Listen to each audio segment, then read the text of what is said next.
রাধে রাধে। ঘুম থেকে উঠে পড়েছি।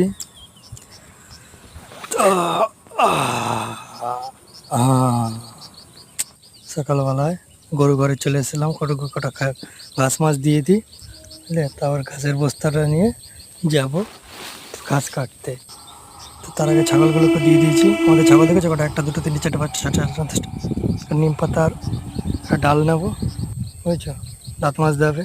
নিমের ডাল দিয়ে, নিম দিয়ে দাঁত মাজলে দাঁতটা খুবই শক্ত থাকে। ট্রেন আছে, ঠিক আছে, যেতে হবে ঘাস কাটতে হবে, একটু দূর। চলো, রাস্তাটা কিছু দেখা হবে, কথা হবে। দেখো দেখো, একটা শিয়াল শিয়াল শিয়াল, ওই দেখতে পাচ্ছ, ওই যে শিয়াল দেখেছো? এর আগেও একদিন দেখেছিলাম শিয়াল, দেখেছো? ওই দেখেছো, ওটা কি? শিয়ালই বসে আছে। কিন্তু না, এটা তো একটা কুকুর। আরে শিয়ালের মধ্যেই দেখতে, আমি তো এসেছি কুকুর। কালকে তো জোর বৃষ্টি হয়েছে, দেখেছো জল কিরম হয়ে গেছে মাঠের মধ্যে, প্রায় 1 হাঁটুর উপরে জল।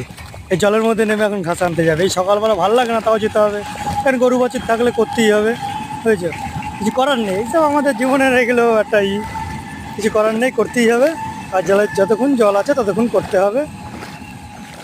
জীবনটা যেদিকে যেতে চায়, আমরা তো এদিকেই যাব। তো বন্ধুরা, এসে চলে এসেছি উঁচু জায়গাটায়। এখানে একটা পুকুর আছে, তাই উঁচু আছে। এখান থেকে নেমে ওই যে ওদিকের জমিটায় যাবো, দেখবো জল ওদিকটায় ঘাস কেমন আছে নাকি। তাও জল হয়ে গেছে, এদিকটাও জল হয়েছে। ঘাস রাখার মতো জায়গা নেই, কেটে তো একটা জায়গায় রাখতে হয় ঘাস কাটা। সে রাখার মতো দেখছি না এখানে কোনো জায়গা আছে।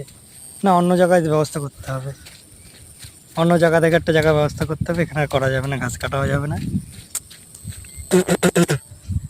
দেখো, এই দেখো ঘাস কেটেছি। এই জায়গাটা থেকে যদি ক্যামেরাটা কেউ ধরতে পারতো তাহলে ঘাস কাটাটা দেখাতে পারতাম। ঘাস কেটে এই যে চিংগাজের কাছে জলে মানে ভিজে না যায় তার জন্য, বুঝেছ? অনেক কষ্ট করে আমার 1 বস্তা ঘাস হয়ে গেছে। তোমাদের পুরো ভিডিওটা করলাম, অনেক লং হয়ে যাচ্ছে বলে তোমাদের যদি একটু খারাপ লাগে। এমনিতে তো আমি এইসব মানে ব্লগ করতে পারি না অ্যাকচুয়ালি। আর আমাদের ভিডিওতে লাইকও দেবে না কেউ। যাক, যা হচ্ছে হচ্ছে। তো রাধে রাধে, হরে কৃষ্ণ। তো সবাই ভালো লাগলে লাইক দিও, না ভালো লাগলেও কি যা বলো করো।